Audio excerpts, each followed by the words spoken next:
السلام علیکم دوستو، آپ دیکھ رہے ہیں بابل میڈیا، اور آج کی ویڈیو میں آپ کو مشہور و معروف کردار ملا دو پیازا کی کہانی بتانے جا رہا ہوں۔ جب کبھی شہنشاہ اکبر، بیربل اور فیضی وغیرہ کا ذکر چلتا ہے اور بات لطائف تک پہنچتی ہے تو اس میں ملا دو پیازا کا نام آنا یقینی ہے۔ مگر ملا کون تھا، کہاں پیدا ہوئے، کن آلات میں بڑے ہوئے، اکبر کے دربار میں کیسے اور بلاخر موت کے آغوش میں کیوں کر گئے، ایسے تمام سوالوں کے جواب جاننے کے لیے یہ ویڈیو آخر تک دیکھیں۔ ابو الحسن، جسے ہم ملا دو پیازا کے نام سے جانتے ہیں، سعودی عرب کے شہر طائف میں پیدا ہوا تھا۔ اس کے دادا ابو المکارم شہر کے معززین میں سے تھے اور پیسے والے تھے۔ جب ان کا انتقال ہوا تو ملا کے والد ابو المحاسن صرف 9 برس کے تھے۔ لوگوں نے طرح طرح کے دھوکے دے کر ان کی ساری جائیداد ہتھیا لی اور غریب ماں نے دن رات ایک کر کے ابو المحاسن کو پالا پوسا اور تعلیم دی۔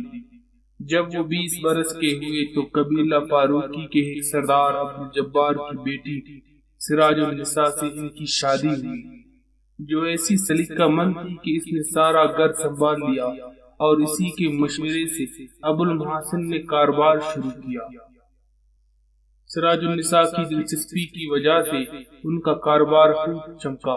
تقریباً 4 سال بعد ملا صاحب پیدا ہوئے، بڑا جشن ہوا اور بڑی دھوم دھام ہوئی۔ ان کا نام ابو الحسن رکھا گیا۔ ایک عورت اور ایک مرد ان کے کھلانے پر نوکر تھے۔ ملا 6 برس کے ہوئے تو مکتب میں بیٹھے۔ گھر میں ماں نے ان کی نہایت اعلیٰ تربیت کی، مگر ابھی ملا 9-10 برس کے تھے کہ ان کی والدہ کا انتقال ہو گیا۔ اس کا سب سے برا اثر ابو المحاسن کے کاروبار پر پڑا۔ نوکروں نے راتوں رات ساری تجارت مریا میٹ کر دی۔ ابو المحاسن نے سوچا کہ شاید دوسری بیوی آ کر آلات کو سنبھال لے، چنانچہ انہوں نے دوسری شادی کر لی، مگر یہ نئی بیوی سراج النساء کے برعکس نہایت ظالم اور کوڑ نکلی۔ اس نے شوہر اور ستیلے بیٹے کا جینا دوبر کر دیا۔ بالآخر ایک روز اس کا شوہر یعنی ملا کے والد ابو المحاسن گھر چھوڑ کر چلے گئے۔ کچھ عرصے بعد ملا اپنی باپ کی تلاش میں نکلے اور مصیبتیں اٹھاتے ہوئے ایک ایرانی قافلے کے ساتھ ایران جا پہنچے۔ انہی دنوں ہمایوں جلا وطن ہو کر ہندوستان سے ایران پہنچا، اور جب وہ بھاری لشکر لے کر واپس ہندوستان گیا تو اس لشکر میں ابو الحسن یعنی ملا بھی شریک تھا۔ ماچی واڑ کی لڑائی کے بعد جب کہ ہمایوں کی حکومت مستحکم ہو گئی اور اس نے دہلی میں رہنا شروع کر دیا، ملا اس وقت تقریباً 15 برس کی تھی۔ البتہ دنیا کے انقلابات دیکھ کر وہ بہت رنجیدہ تھے۔ نہایت شفیق ماں کی موت اور باپ جیسے رفیق کی جدائی سے ان کا دل بجھ گیا۔ وہ سب سے الگ تلگ رہنے لگے اور دہلی کی محمد خان لودھی کی مسجد میں مقیم ہوئے، جہاں وہ اکثر عبادت میں یا قرآن کی تلاوت میں مصروف رہتے۔ ان کی قرات بہت دلکش تھی اور چونکہ حرف تھے اس لیے لوگ ان کی عزت کرنے لگے اور انہیں ملا جی کہنے لگے۔ وہ قرآن اور حدیث وغیرہ کی تعلیم پائے ہوئے تھے، اس لیے لوگ دینی مسئلے دریافت کرنے کے لیے ان کے پاس آنے لگے یا انہیں اپنے گھروں پر لے جانے لگے۔